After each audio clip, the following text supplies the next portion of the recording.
Welcome to perspective English teaching. আর কিছুদিনের মধ্যে আমরা 11 এর ফার্স্ট সেমিস্টার এক্সাম দিতে চলেছি। প্রত্যেকে জানি যে পরীক্ষা আমরা দিতে চলেছি সেটা মোট 40 নম্বরের পরীক্ষা। মোড আমরা প্রত্যেকে জানি এমসিকিউ, অর্থাৎ 40টা কোশ্চেনে এমসিকিউ মোডে আমরা পরীক্ষা দেব। এমসিকিউ এতে ফুলফিল নাম্বার পেতে গেলে আমাদের ভালো করে জানা উচিত যে প্রত্যেকটা টেক্সট যদি টু দি পয়েন্ট আমার পড়া না থাকে তাহলে আমরা কিন্তু ব্যর্থ হব 40টা কোশ্চেনের উত্তর দিতে। তাই ওয়ান্স এগেন রিপিট করে টেক্সটটা আরেকবার দেখে দিই, পিছনে ঘুরে যে টেক্সটগুলো আমরা পড়ে গেছি সেই টেক্সটগুলোকে পিছনে ফিরে আরেকবার তাকিয়ে দেখে নিই, টেক্সটগুলো একটু রিভাইজ করে। তো সেই রিভাইজ ক্লাসে প্রথম যে গল্পটা রিভাইজ করতে চলেছি সেই গল্পটা হলো কি an astrologer's day. An astrologer's day by R K Narayan. R K Narayan সম্পর্কে আমরা সবাই জানি। রসিপুরম কৃষ্ণস্বামী আইয়ার নারায়ণ স্বামী জন্ম হয়েছিল 10ই অক্টোবর 1906। 13th মে 2001 এই 2001 সালে 13ই মে এতে মৃত্যু ঘটেছিল। 1906 জন্ম, 2001 মৃত্যু। পপুলারলি আমাদের কাছে জনপ্রিয়ভাবে পরিচিত কি ওই known as R K Narayan. Was an Indian writer, ছিলেন একজন ভারতীয় লেখক। Globally known for his fictional writings, আন্তর্জাতিকভাবে পরিচিত কি তার ফিকশনাল রাইটিংস এর জন্য, of Malgudi days. Also R K Narayan was amongst the first few Indians who started writing Indian literature in English. Some of the most prominent contemporary authors of his time include Mulk Raj Anand, Raja Rao, etc.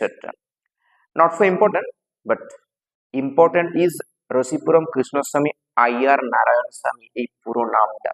অর্থাৎ question যদি আসে যে what is the full name বা original name of R K Narayan, তাহলে উত্তর হবে কি রসিপুরম কৃষ্ণস্বামী আইয়ার নারায়ণ স্বামী।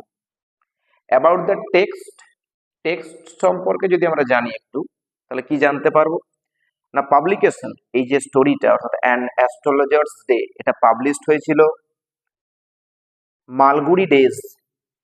আমরা জানি প্রত্যেকে অবশ্যই যে মালগুড়ি ডে অর্থাৎ অ্যাস্ট্রোলজার্স ডে, সরি আর কে নারায়ণ, এই আর কে নারায়ণ এর প্রত্যেকটা লেখালেখি কিন্তু প্রকাশিত হয়েছিল মালগুড়ি ডেজ। এই ক্ষেত্রে এই যে টেক্সটটা অ্যান অ্যাস্ট্রোলজার্স ডে এটা প্রকাশিত হয়েছিল ওই সেম মালগুড়ি ডেজেই, কিন্তু সালটা কি 1947, 1947 সাল। এই গল্পের একটা প্লট আছে। প্লটটা কি? প্লট হলো the story follows an astrologer who sets up his equipment in a town park. এই গল্পটা প্রবর্তিত হচ্ছে একটা জ্যোতিষীকে নিয়ে, যে তার যন্ত্রপাতিগুলো বা সাজ সরঞ্জাম গুলোকে মেলেছে ইন এ টাউন পার্ক, শহরের একটা পার্কে, অ্যান্ড অ্যাট্রাক্টস কাস্টমার্স, খদ্দেরদেরকে আকৃষ্ট করে, বাই অফারিং অ্যাস্ট্রোলজিক্যাল সার্ভিসেস, এই গ্রহ নক্ষত্র বিদ্যা সংক্রান্ত কাজকর্মের দ্বারা। A confrontation arises when a skeptical man challenges the astrologer's ability. একটা বিবাদ উঠে আসে যখন একটা স্কেপটিক্যাল ম্যান, অর্থাৎ আমরা যাকে আস্তিক বা নাস্তিক বলি না, এই নাস্তিক ব্যক্তি যখন আহ্বান করে জ্যোতিষীকে তার ক্ষমতা নিয়ে, leading to a high stakes prediction, আর সেটা একটা উচ্চ মানের ভবিষ্যৎ বার্তাতে যায়। দ্যাট রিভিলস, আর এটা কিন্তু প্রকাশ করে কি এ ডার্ক সিক্রেট, একটা অন্ধকারাচ্ছন্ন গোপন যে তথ্য, ফ্রম দ্য অ্যাস্ট্রোলজার্স পাস্ট, ওই জ্যোতিষীর অতীত কাল থেকে বা অতীতের যে একটা ডার্ক সিক্রেট ছিল সেই সিক্রেটটা এখানে প্রকাশিত হয়। সেটিং কি? এই গল্পের সেটিংটা কি? The story is set in a বাসলিং town park. এই গল্পটা সেট হয়েছে কোথায় না বাসলিং, একটা কোলাহলপূর্ণ টাউন পার্কে। illuminated by various sources of light, এখানে বিভিন্ন ধরনের আলো একটা ইলুমিনেটেড হয়, মানে ইলুমিনেশন হয়, মানে তো বিভ্রান্তিকর আলোক ছটা তৈরি হয় from near by shops and vendors, পাশাপাশি যে সমস্ত দোকানগুলো রয়েছে বা যে সমস্ত বিক্রেতারা থাকে তাদের দোকান থেকে আসা আলোর একটা ক্রিস ক্রস তৈরি হয় এখানে। দ্য অ্যাটমসফিয়ার ইজ খেওটিক, এই যে অ্যাটমসফিয়ার বা পরিমণ্ডল পরিকাঠামো, এই যে পরিস্থিতিটা, এটা কি কেওটিক, বিশৃঙ্খলাপূর্ণ। ইয়েট, তথাপি, মিস্টোরিয়াস, রহস্যপূর্ণ। Reflecting the uncertain nature of the astrologer's trade, আর এটাই কিন্তু এখানে রিফ্লেক্টিং হয়, প্রদর্শিত হয় কি আনসার্টেন নেচার, আনসার্টেন যেটা সার্টেন নয়, অর্থাৎ অনিশ্চিত যে নেচারটা অফ দ্য অ্যাস্ট্রোলজার্স ট্রেড, ওই জ্যোতিষীর যে ব্যবসা তার যে অনিশ্চিত যে ট্রেডটা, সরি যে সিক্রেটটা, সেই নেচারটা কিন্তু এখানে প্রকাশ পায়। পয়েন্ট অফ ভিউ, আমরা জানি যে বিভিন্ন গল্প, বিভিন্ন নাটক, এগুলো কিন্তু কিছু পয়েন্ট অফ ভিউর উপর নির্ভর করে, অর্থাৎ গল্পটা বলছে কে বা গল্পটা লিখছে কে, স্পিকার কে, এখানে এখানে কোন পয়েন্ট অফ ভিউতে গল্পটা লেখা, third person point of view, গল্পটা থার্ড পার্সন পয়েন্ট অফ ভিউতে লেখা। যদি কোশ্চেন আসে যে কোন পয়েন্ট অফ ভিউতে এটা লেখা হয়েছে অ্যাস্ট্রোলজার ডেটা, তখন কিন্তু উত্তর হবে কি third person point of view. Characters আমরা দেখতে পাবো এখানে কি কি, এখানে ক্যারেক্টার্স রয়েছে এ seemingly fraudulent but shrewd man who passes as an astrologer to make a living, এটা ঠগ বলা যায় বা ভণ্ড একজন জ্যোতিষীর কথা আমরা যে জানতে পারবো, যে তার জীবিকার জন্য সেই জ্যোতিষী বিদ্যাটাকে ধারণ করেছে বা বেছে নিয়েছে। গুরু নায়ক বলে একজন চরিত্র পাবো, the sceptical man who challenges the astrologer's abilities and unknowingly reveals a significant secret about his own past। আর থার্ড যে ক্যারেক্টারটা আমরা পাবো সেটা কি না, দ্য অ্যাস্ট্রোলজার্স ওয়াইফ, ওই জ্যোতিষীর যে স্ত্রী, সেই স্ত্রীকে দেখতে পাবো, বা একটা ছোট্ট ভূমিকার মধ্যে তার স্ত্রী রয়েছে। সেখানে কি না বলছে, সাপোর্টিভ অফ হার হাজব্যান্ড, যে কিনা তার হাজব্যান্ডকে সাপোর্ট করে না। সি ইগারলি অ্যাওয়েটস হিজ রিটার্ন, এই অ্যাস্ট্রোলজার স্ত্রী কিন্তু আগ্রহের সঙ্গে অপেক্ষা করে থাকে জ্যোতিষীর ফিরে আসার জন্য, হোম, বাড়ি ফিরে আসবে কখন, and is pleased with the coins he brings back. আর জ্যোতিষী তা সারাদিন ধরে ব্যবসাপত্র চালিয়ে, অর্থাৎ জ্যোতিষী বিদ্যা চালিয়ে যে সমস্ত কয়েনগুলো উপার্জন করে, সেই কয়েনটা যখন তার স্ত্রীর হাতে তুলে দেয় তখন সে কিন্তু প্লিজড হয়। এই হলো আউটকামস, অর্থাৎ বাহ্যিক গল্পটা যে বাহ্যিক রূপটা বা বাহ্যিক যেগুলো দরকার হয় সেটা। সরাসরি টেক্সটে চলে আসি, লাইন বাই লাইন একটু ভালো করে দেখে নিই, এমসিকিউ যাতে আমাদের কোনো ভুল না হয়ে থাকে, সেই জন্য টেক্সট একটু রিভাইজ করে দেখে নিই। Punctually at mid day he opened his bag, যথাসময়ে অর্থাৎ ওই মিড ডে দুপুর বেলাতে, হি ওপেন্ড হিজ ব্যাগ, তার ব্যাগটা সে খোলে। হি বলতে এখানে জ্যোতিষীর কথা বলা হচ্ছে। হি opened his bag and spread out his professional equipment, ছড়িয়ে রাখে বা বিছিয়ে দেয়, spread out phrasal verb, his professional equipment, তার ওই পেশাদারি সাজ সরঞ্জাম, যন্ত্রপাতি বা উপকরণ বলতে পারি। আমি ওয়ার্ডগুলো একটু পাশে পাশে লিখে রেখেছি, একটু পড়তে এতে সুবিধা হয়। হুইচ, এই যে যে জিনিসপত্রগুলোকে সে ছড়িয়ে দিল, পেশাদারি জিনিসপত্রগুলোকে চারপাশে ছড়িয়ে রাখলো, হুইচ কনসিস্টেড, এগুলোর মধ্যে কি ছিল, কনসিস্টেড মানে গঠিত, কি কি রয়েছে এর মধ্যে, অফ এ ডজন কৌড়ি সেলস, এক ডজন কড়ি ছিল, এ স্কোয়ার পিস অফ ক্লোথ, চারকোনা কাপড়ের একটা টুকরো, অর্থাৎ বর্গাকার কাপড়ের একটা টুকরো, উইথ অবসকিউর মিস্টিক চার্টস, অস্পষ্ট রহস্যময় একটা তালিকা, চার্ট অর্থাৎ তালিকা, সেখানে কিছু আমরা জানি তো জ্যোতিষবিদ্যা ক্ষেত্রে আমরা রাশি ফল বেশি লাগে, কারো হয়তো মেষ রাশি, কারো কুম্ভ রাশি, কারো মীন রাশি, কারো তুলা রাশি, কন্যা রাশি থাকে। তাহলে চার্টস ছিল, অস্পষ্ট হয়ে যাওয়া রহস্যময় একটা তালিকা ছিল। অন ইট বলতে ওই যে বর্গাকার যে কাপড়ের যে টুকরোটা ছিল তার উপরে কিন্তু এটা রাখা ছিল। এ নোটবুক, এটা নোটবুক ছিল, অর্থাৎ খাতা বলতে পারি বা নোট করে রাখা এসব কিছু। And a bundle of Palmyra writings, Palmyra writing বলতে পুঁতি, এক বান্ডিল পুঁতি ছিল। কোশ্চেন হতেই পারে যে যে ইকুইপমেন্টস গুলো ছিল, প্রফেশনাল ইকুইপমেন্টস, সাজ সরঞ্জাম গুলো, এদের মধ্যে কি কি ছিল আমরা কি জানলাম, এ dozen cowrie cells, a square piece of cloth with obscure mystic charts on it, a notebook and a bundle of Palmyra writing. His forehead was resplendent, তার যে ফোরহেড অর্থাৎ ফোরহেড মানে কপাল, তার যে কপালটা এটা কি হতো না রেসপ্লেন্ডেন্ট, ওয়াজ রেসপ্লেন্ডেন্ট উজ্জ্বল হয়ে থাকতো।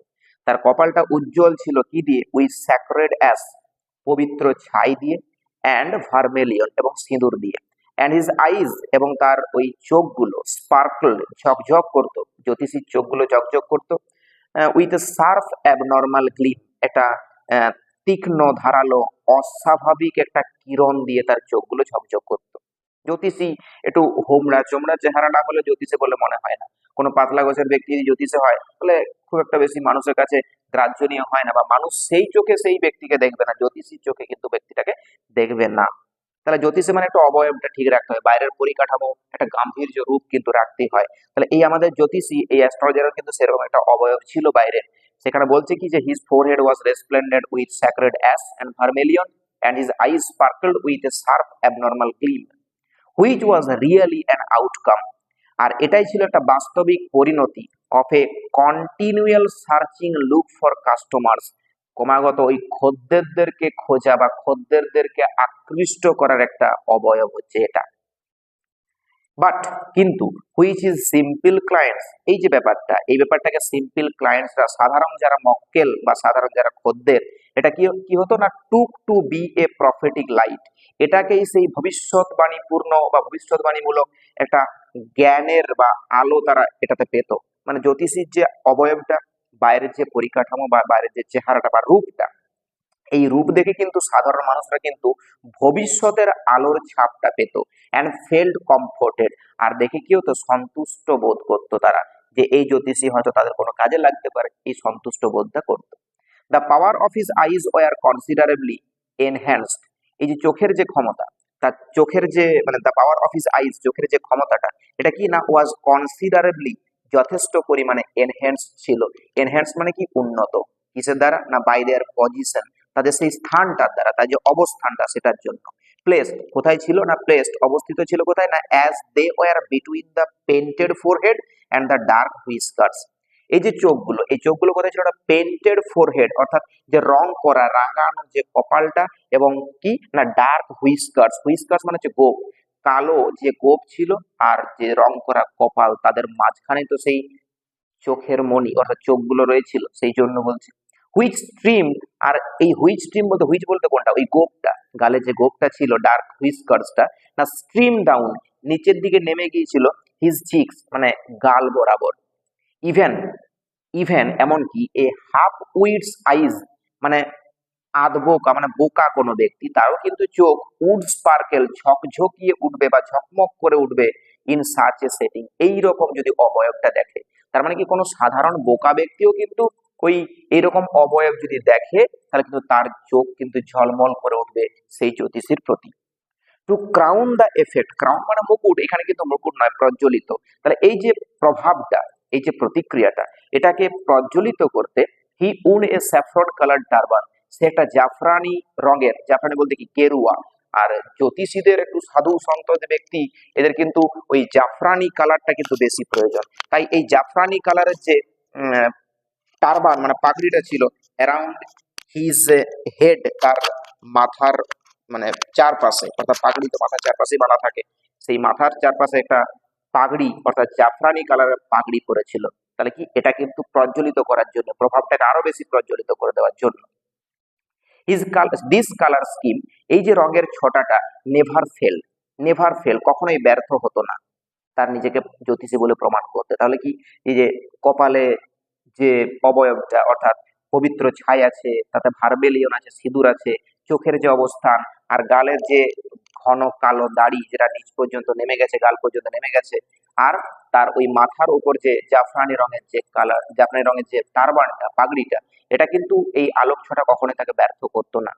People were attracted to him, মানুষজন তার প্রতি আকৃষ্ট হতো অ্যাজ বিজ আর attracted to cosmos or dahlia stocks, যেমন ভাবে মৌমাছিরা আকৃষ্ট হয় সেই ডালিয়া এবং কসমস ফুলেদের প্রতি। কসমস ফুল আর ডালিয়া ফুলে যেমন মৌমাছিরা আকৃষ্ট হয় ফুলের পরাগটা নেওয়ার জন্য, রেণুটা সংগ্রহ করার জন্য, ঠিক তেমনি মানুষজন ঝাঁকে ঝাঁকে এই জ্যোতিষীর কাছে তার অবয়বের জন্য এসে জড়ো হতো, আকৃষ্ট করতো তাকে, তাদের প্রত্যেককে। He sat under the boughs of a spreading tamarind tree. তার অবস্থানটা মানে বসতো কোথায়, সে বসতো কোথায় না under a boughs of a spreading tamarind tree, ওই ডালপালা ছড়ানো একটা তেঁতুল গাছের তলায়।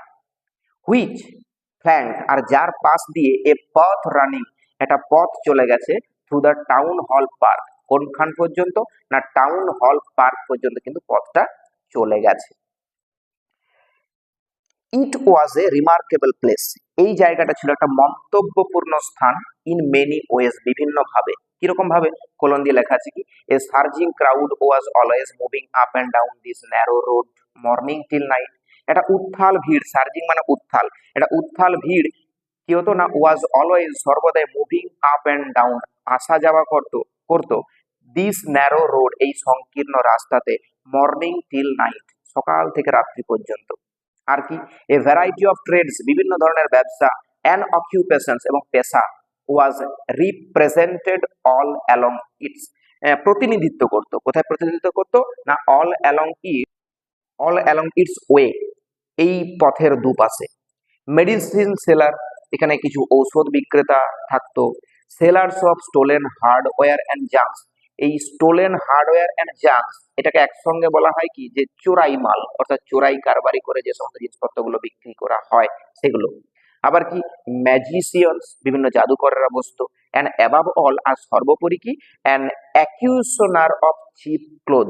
অ্যাকিউশনার মানে কি, অ্যাকিউশনার হচ্ছে কি, বা অকশনিয়ার বলা হয়, উচ্চারণটা দুভাবে হয়, অ্যাকিউশনার বা অকশনার, অর্থাৎ ওই নিলামে বিক্রি করা, অফ চিপ ক্লোথ, ওই সস্তায় জিনিসপত্র বিক্রি করা। ওই বলা হয় বিভিন্ন জায়গাতে বসে 500 জিনিসটা হয়তো কেউ 300 টাকায় দিয়ে দিচ্ছে, আমাদের সেল ব্যাপারটা আসতে ভাবতে পারি যে সেল চলে এরকম আর কি। তাহলে নিলামে বিক্রি করা ওই সস্তার জিনিসপত্রগুলোর বিক্রি করা যে ব্যাপারটা, এই একজন বিক্রেতা বস্তু, হু ক্রিয়েটেড, যে তৈরি করতো এনাফ ডিল, যথেষ্ট পরিমাণ একটা হট্টগোল তৈরি করতো অল ডে, সারাদিন ধরে, to attract the whole town, এই সমগ্র শহরটাকে আকৃষ্ট করার জন্য। শহরকে আকৃষ্ট করা যায় না, শহরের মানুষজনকে আকৃষ্ট করার জন্য সে কিন্তু সারাদিন হট্টগোলটা চালিয়ে যেত।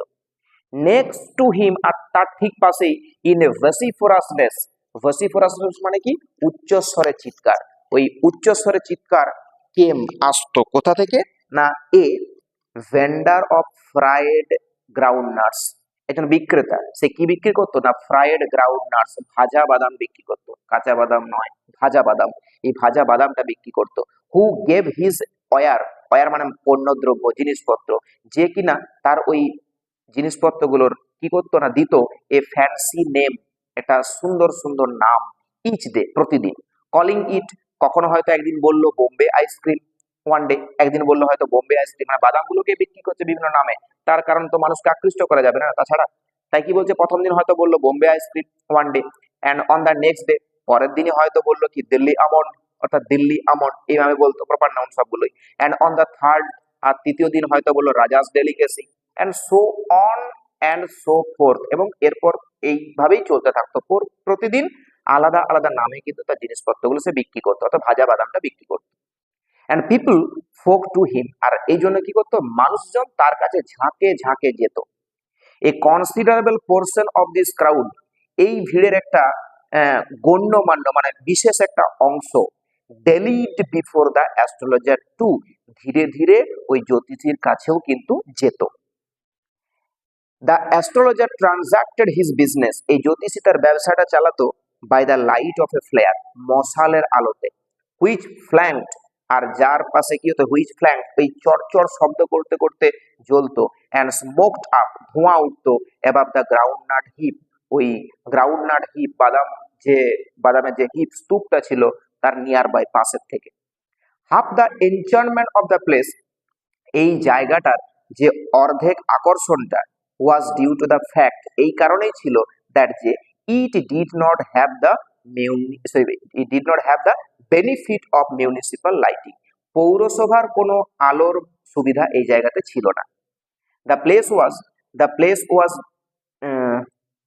The place was lit up by soft lights, এই জায়গাটা প্রজ্বলিত হতো কিসের দ্বারা, ওই সফট লাইটস এর দ্বারা, দোকানের আলোর দ্বারা।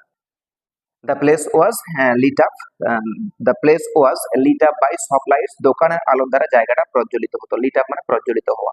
One or two had hissing gas lights, হয়তো দু একজনের কাছে ওই শব্দ করা গ্যাস লাইট ছিল সেই পুরাতন দিনের সময়গুলো যেমনটা ছিল।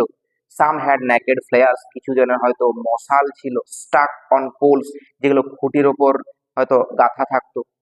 সাম were lit by old cycle lamps, কিছু জনের হয়তো ওই পুরাতন সাইকেল ল্যাম্পস গুলো জ্বলতো। পুরাতন সাইকেলে এক ধরনের ল্যাম্প ছিল, সেই ল্যাম্প গুলো হয়তো জ্বলতো। Lamps and one or two like the astrologer's, আর আরো কিছু জনের হয়তো দু একজনের যেমন ওই জ্যোতিষীর মতো managed without lights of their own, তাদের নিজেদের কিন্তু কোনো আলো ছিল না, এরা কিন্তু আলোটা ম্যানেজড করতো। এই জ্যোতিষীও সেম, এই আমাদের এই জ্যোতিষী এই অ্যাস্ট্রোলজার সেও কিন্তু তার নিজের কোনো বাতি থাকেনি, আলো থাকেনি, সে কিন্তু অন্যের আলোতেই কিন্তু ম্যানেজ করে নিত ব্যবসাটা তার। ইট ওয়াজ এ বি ওয়াইল্ডারিং ক্রিস ক্রস, এটা ছিল একটা বুদ্ধিভ্রষ্টকারী আলোর ক্রুশাকার, অর্থাৎ চারপাশ থেকে আলো যেন রশ্মির মতো কিন্তু ভেসে আসতো। অফ লাইট, আলোর ক্রুশাকার। রেজ, লাইট রেজ, আলোক রশ্মির একটা বুদ্ধিভ্রষ্টকারী ক্রিস ক্রস ছিল, অর্থাৎ ওই যে এলোমেলো মিলটা ছিল আলোর, এক জায়গাতে পড়তো। অ্যান্ড মুভিং শ্যাডোজ, আর ওই আসা যাওয়া কিছু ছায়া এখানে পড়তো।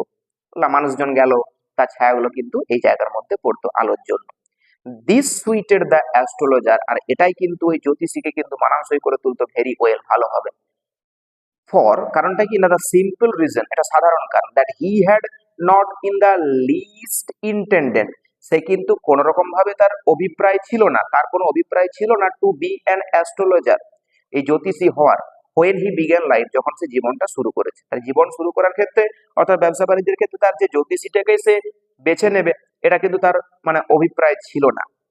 অ্যান্ড হি নিউ, সে জানতো no more of what was going to happen to others, কার কি ঘটতে চলেছে এটা কিন্তু কোনো রকম ভাবে সে জানতো না।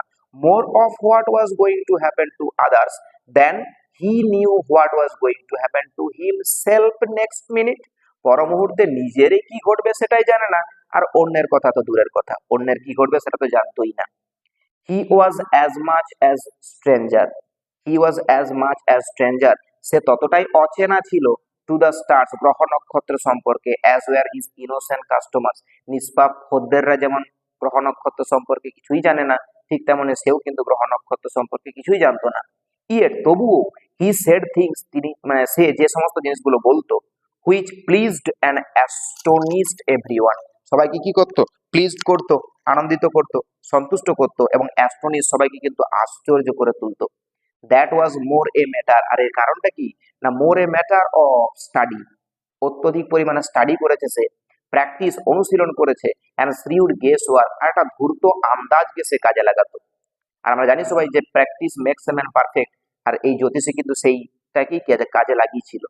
অল দিস সেম, আর একই রকম ভাবে, it was as much an honest man's labour, আর সে যেটা উপার্জন করতো সেটা কিন্তু সৎ লোকের মতোই, অ্যাজ মেনি আদার বাকিদের মতোই। অ্যান্ড হি ডিজার্ভ দ্য ওয়েগস, ওয়েগস মানে কি, বেতন, পারিশ্রমিক বা মজুরি বা অর্থটা, সে যে অর্থটা উপার্জন করতো, he carried home at the end of a day, দিনের শেষ ভাগে সে কিন্তু বাড়িতে নিয়ে যেত।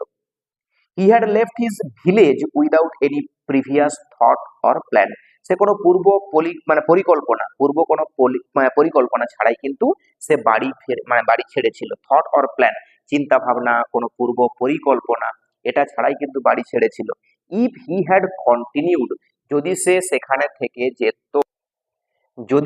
থেকে যেত, continued, if he had continued, there he would have carried, তাকে হয়তো বহন করে নিয়ে যেতে হতো, on the work of his forefathers অর্থাৎ পূর্বপুরুষ, তার পূর্বপুরুষদের কাজকেই তাকে চালিয়ে নিয়ে যেতে হতো।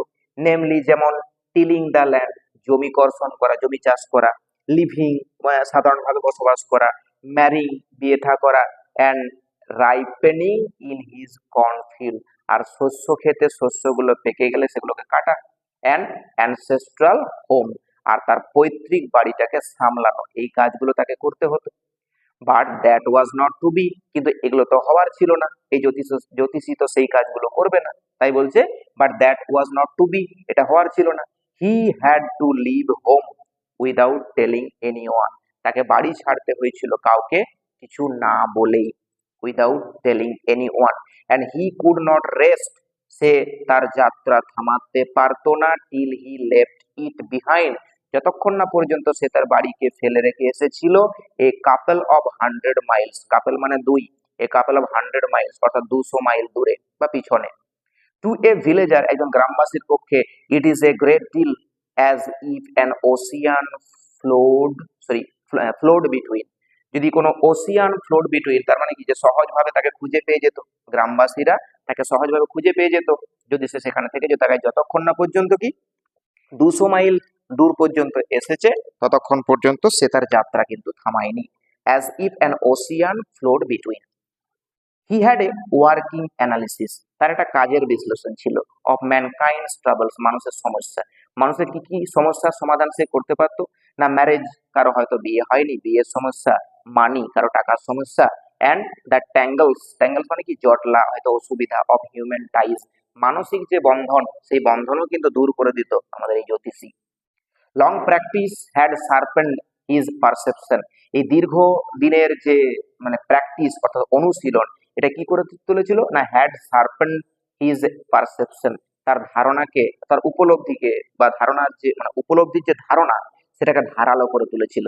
হুম, উইদিন 5 মিনিটস, 5 মিনিটের মধ্যেই হি আন্ডারস্টুড, সে বুঝে যেত, হোয়াট ওয়াজ রং, কি হতে চলেছে।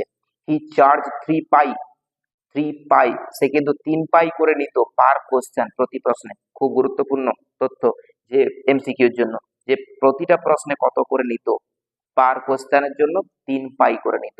And never open his mouth, কখনোই সে তার মুখটা খুলতো না, কখনোই সে তার মুখটা খুলতো না, till the other had spoken, যতক্ষণ না পর্যন্ত ওই অন্যজন বলছে কথাটা, ফর অ্যাটলিস্ট 10 মিনিটস, অন্তত পক্ষে 10 মিনিট, তা 10 মিনিট যতক্ষণ না পর্যন্ত লোকটা বলছে ততক্ষণ পর্যন্ত আমাদের জ্যোতিষী কিন্তু মুখ খুলবে না। Which provided him enough stuff, আর এই যে 10 মিনিট ধরে কথাবার্তাটা, এটা কিন্তু তাকে কি করতো, যথেষ্ট পরিমাণ তাকে তথ্য প্রদান করতো, ফর এ ডজন অ্যান্সার, আর এটাকে কাজে লাগিয়ে সে কি করতো, 1 ডজন তাকে উত্তর দিতে পারতো, অর্থাৎ 12 রকম বা বিভিন্ন রকম, তো বেশিটা বোঝানোর জন্যই ডজন কথাটা ইউজ করা হয়েছে। ডজন উত্তর দিতে পারতো, অ্যান্সার উত্তর দিতে পারতো, অ্যান্ড অ্যাডভাইসেস, হয়তো তাকে তার কথা অনুযায়ী উপদেশও দিতে পারতো। When he told the person, যখন সে ওই ব্যক্তিকে বলতো, বিফোর হিম, তার সামনে, তার সামনের যে ব্যক্তিকে যখন সে বলতো, when sorry when he told the person before him, তার সামনের যে ব্যক্তিটা তাকে যখন সে বলতো, গেজিং অ্যাট হিজ পাম, তার হাতের দিকে তাকিয়ে, হয়তো হাতের তালু, যেটা আমরা জানি হাত দেখতে গেলে হাতের তালুটা পাততে হয়, তো হাতের তালুর দিকে তাকিয়ে যখন সে বলতো, কি বলতো, যে in many ways you are not getting the fullest results for your efforts, বুঝতে পারছি, দেখছি তোর কর্ম অনুযায়ী তুই কিন্তু তোর প্রচেষ্টা অনুযায়ী তুই তার সম্পূর্ণ রেজাল্ট পাচ্ছ না, মানে যেরকম তুই কর্ম করছু সেরকম ফল কিন্তু তুই পাচ্ছিস না। 9 out of 10 were disposed to agree with him, আর এর মধ্যে 9 আউট অফ 10, 10-এর মধ্যে মানে 9 ভাগ আর কি প্রায় সত্য কথাই বলে দিত, যেটা মানুষজন বিশ্বাস করে নিত, কারণ আমরা প্রত্যেকে জানি যে আমরা যা যা কর্ম করি তার কিন্তু ওই ফুল রেজাল্ট আমরা পাই না, কোনোদিনই পাই না, যেরকম পড়াশোনা করি সেরকম রেজাল্ট পাই না, যেরকম খাটি পরিশ্রম করি মাথার ঘাম পায়ে ফেলে সেরকম তার রেজাল্ট আমরা পাই না। আর এই জ্যোতিষী সেই সাধারণ কথাবার্তাগুলোকেই ওই সাধারণ মানুষের মধ্যে এমন ভাবে ছলনা করে বলতো যাতে মধ্যে কি ওই 10-10-এর মধ্যে 9 ভাগ কিন্তু সত্য হয়ে যেত। আর হি কোশ্চেন, আর তা না হলে হয়তো সে প্রশ্ন করতো, is there any women in your family, আচ্ছা বলতো তোর পরিবারের কোনো মহিলা কি আছে, maybe even a distant relative, হয়তো দূরের কোনো আত্মীয় কোনো মহিলা আছে কি, who is not well disposed towards you, সে কিন্তু তোর জন্য মোটেও সহায়ক নয়, or he have an analysis of character, আর তা না হলে সে কিন্তু ওই চরিত্রের একটু বর্ণনা করতো, বিশ্লেষণ করতো, কিরকম না, most of your travels are due to your nature, আর বুঝলি তোর যে সমস্যা না, এই সমস্যা হচ্ছে তোর স্বভাবের, বুঝলি, এই তোর যে নেচার, এই তোর নেচারের কারণেই তোর এই সমস্যা। How can you be otherwise with Saturn where he is, তা না হলে শনি তার স্থান পরিবর্তন করলো কেন, শনি গ্রহ মানে শনি, এদের তো নড়চড় হওয়ার কথা নয়, তোর নেচারেরই প্রবলেম, বুঝলি, সমস্যা, তা না হলে কিন্তু শনির এই স্থান পরিবর্তনটা হতো না। ইউ হ্যাভ অ্যান ইম্পেচুয়াস নেচার, বুঝলি, তোর কিন্তু একটা উদ্দাম কোমল নেচার রয়েছে, মানে নেচার বলতে প্রকৃতি রয়েছে, অ্যান্ড এ রাফ এক্সটেরিয়র, আর বুঝলি তোর বাইরের যে আবরণটা না, বাইরেটা খুবই রুক্ষ, রুষ্ট, কঠোর, তো অন্তরটা ভালো, অন্তরটা কোমল, কিন্তু বাইরেটা একটু খারাপ, এভাবে বলতো, চরিত্রের বিশ্লেষণটা করতো। This endeared him to their hearts. আর এই যে ব্যাপারটা, এটা কিন্তু তার অন্তরে যেন প্রিয় হয়ে উঠতো এই জ্যোতিষী, তাদের অন্তরে প্রিয় হয়ে উঠতো এই জ্যোতিষী ইমিডিয়েটলি, সঙ্গে সঙ্গে। কারণটা কি না, for even the mildest of us, কারণ আমাদের মধ্যে এমন কিছু ব্যক্তি আছে, লাভস টু থিঙ্ক, যারা ভাবতে ভালোবাসে, that he has a forbidding exterior, তার একটা বিশ্রী বহির্ভাব আছে, বিশ্রী বহির্ভাগ আছে। এটা কিন্তু আমাদের পক্ষে মানে বেশিরভাগ মানুষ মাইল্ডেস্ট, সামান্যতম ব্যক্তি আছে যারা কিন্তু বলতে পারে যে মাইল্ডেস্ট, অর্থাৎ সামান্যতম ব্যক্তি আছে যারা কি করে, ফরবিডিং এক্সটেরিয়রকে অ্যাকসেপ্ট করে, যে আমাদের বিশ্রী বহির্ভাগ আছে, এটা আমরা অ্যাকসেপ্ট করব না, লোকের কাছে বিশ্বাস জাহিরই করব না, এটা কম কম মানুষে আছে। আর যখন এই জ্যোতিষী বলে যে তাদেরকে, যে তোদের বাইরেটা একটু মানে রুক্ষ টাইপের, কিন্তু তোর অন্তরটা খুবই কোমল, আর এটা কিন্তু তাদেরকে মানে তাদের কাছে ওই জ্যোতিষী অন্তরের স্থানটা পেয়ে যেত। আজকের ক্লাসটা এই পর্যন্তই, পরের পার্টে বাকি টেক্সটটা কমপ্লিট করব। Till then, watch the videos and like the channel, subscribe the channel, share the channel for more updates. Thank you.